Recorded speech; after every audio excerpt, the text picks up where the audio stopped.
কাপোৰবোৰ ছুটি হৈ গ'ল, লাজ কিয় থাকিব? ভাতৰ নাম হ'ল বিৰিয়ানী, শক্তি ক'ৰ পৰা পাম? ফুলবোৰ প্লাষ্টিকৰ হ'ল, সুগন্ধ ক'ৰ পৰা থাকিব? দেহৰ তলৰ পৰা ওপৰলৈকে প্ৰসাধনৰ প্ৰলেপ, সৌন্দৰ্য ক'ৰ পৰা ফুটি উঠিব? শিক্ষকে ঘৰে ঘৰে পাঠদান দিবলৈ ল'লে, বিদ্যা ক'ৰ পৰা হ'ব? অনুষ্ঠানবোৰ কেৱল দূৰদৰ্শনত উপলব্ধ হ'ল, সংস্কৃতি কোনে বুজিব? মানুহে পইচাৰ পিছত দৌৰিছে, দয়া ক'ৰ পৰা থাকিব? তলাবোৰে পাছৱৰ্ডৰ ৰূপ ল'লে, নিৰাপত্তা ক'ৰ পৰা থাকিব? চিনাকি কেৱল ফেচবুকত হ'বলৈ ল'লে, সম্বন্ধবোৰ ক'ৰ পৰা থাকিব? অপমান বস্তুটো হৈছে পলিথিনৰ দৰে, আপুনি যদি মাটিৰ তলত পুতি থয় তেতিয়াও কিন্তু পচি নাযায়।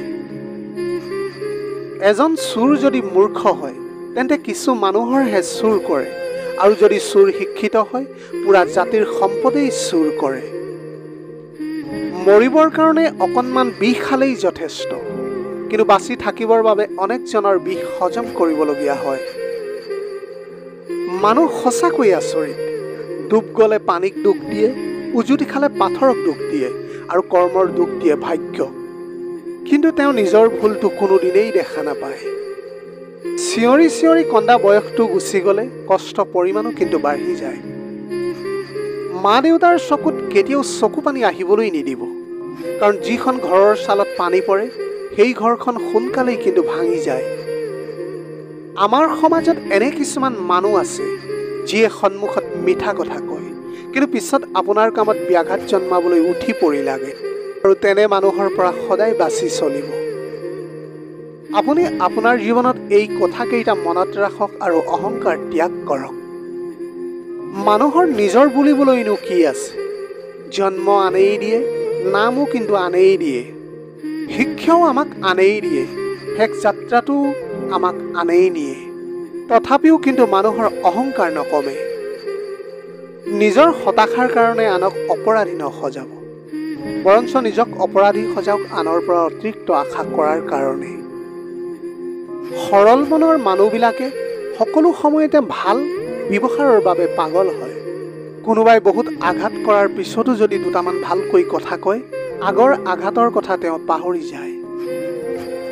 জীৱনত কেতিয়াও আনৰ কাৰণে নিজৰ ব্যক্তিত্বক বিসৰ্জন নিদিব, কিয়নো আপুনিয়েই একমাত্ৰ সেইজন ব্যক্তি যিয়ে আপোনাৰ ব্যক্তিত্বক উচিত মৰ্যাদা দিব পাৰে। মানুহক তুমি যিমানেই উপকাৰ নকৰা কিয়, পিছত যদি সামান্য ভুল হয় সেই উপকাৰৰ কথা বিন্দু মাত্ৰও কিন্তু তেওঁ মনত নাৰাখে। আমি সকলোৱে এজন ব্যক্তিক কেতিয়াও কন্দা দেখা নাই, কিন্তু সদায় ক্ষমা দেখিছোঁ। সেইজন কোন জানেনে? সেইজনেই হ'ল আমাৰ মৰমৰ দেউতা। মানুহৰ জীৱনত যিটো বস্তু সকলোতকৈ বেছি থকাৰ প্ৰয়োজন সেইটোৱেই হ'ল আমাৰ ধৈৰ্য। কাৰণ ভাল সময় পাবলৈ মানুহক ধৈৰ্য লাগে, আৰু বেয়া সময় পাৰ কৰিবলৈও কিন্তু ধৈৰ্য লাগে।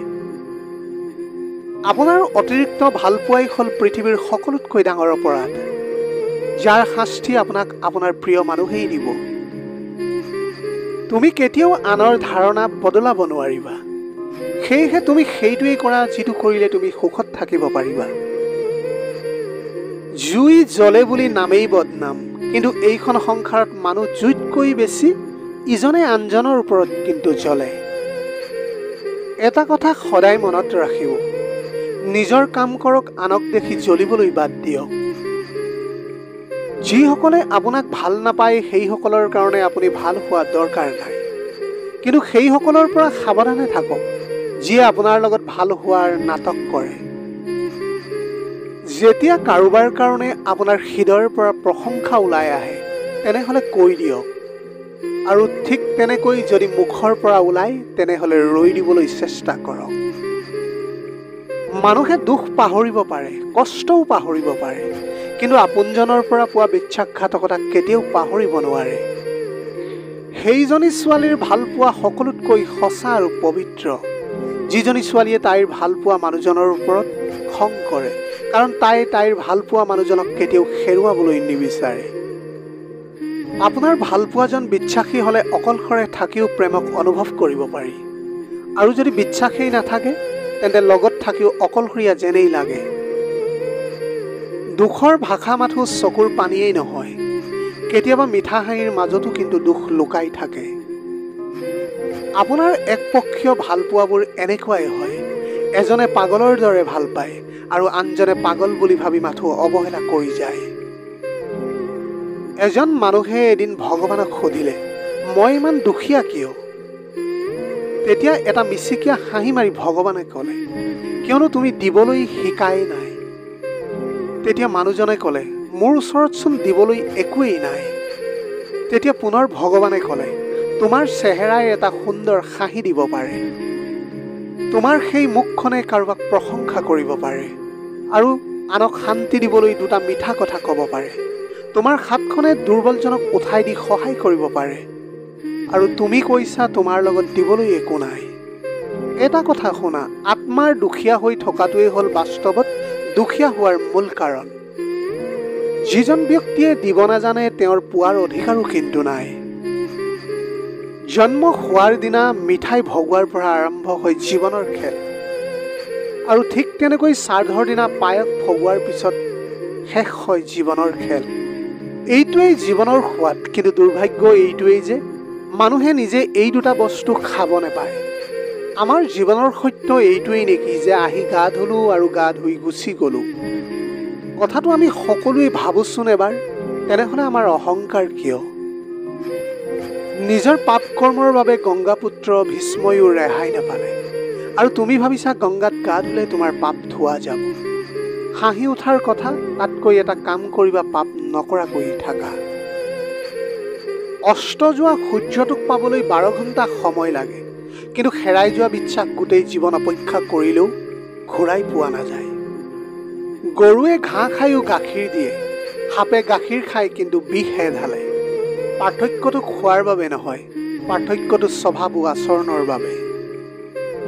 সকলো মানুহে যে তোমাক বুজিব এইটো জৰুৰী নহয়।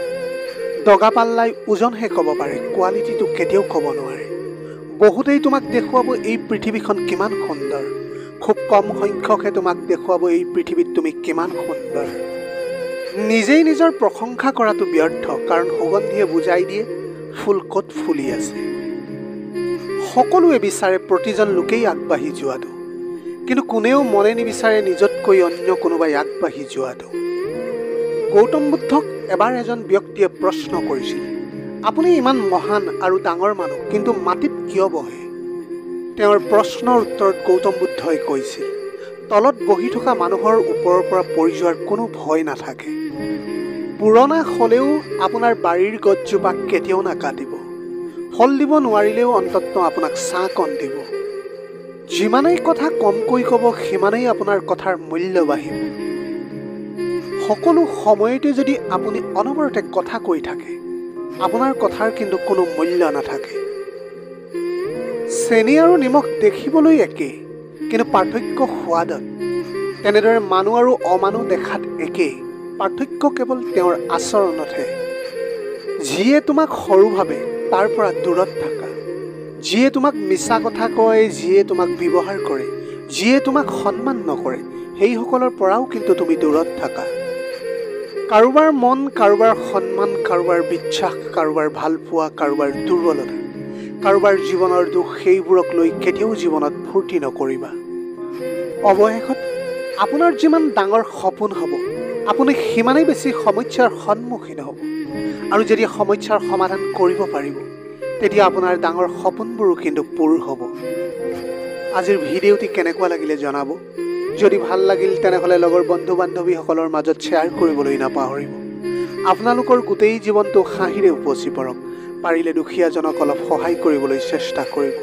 আপোনাৰ অকণমান সঁহাৰিয়ে যদি কোনোবা এজন দুখীয়াৰ জীৱনটো সলনি কৰিব পাৰে, তাতকৈ পুণ্যৰ কাম আৰু এই পৃথিৱীত একোৱেই হ'ব নোৱাৰে।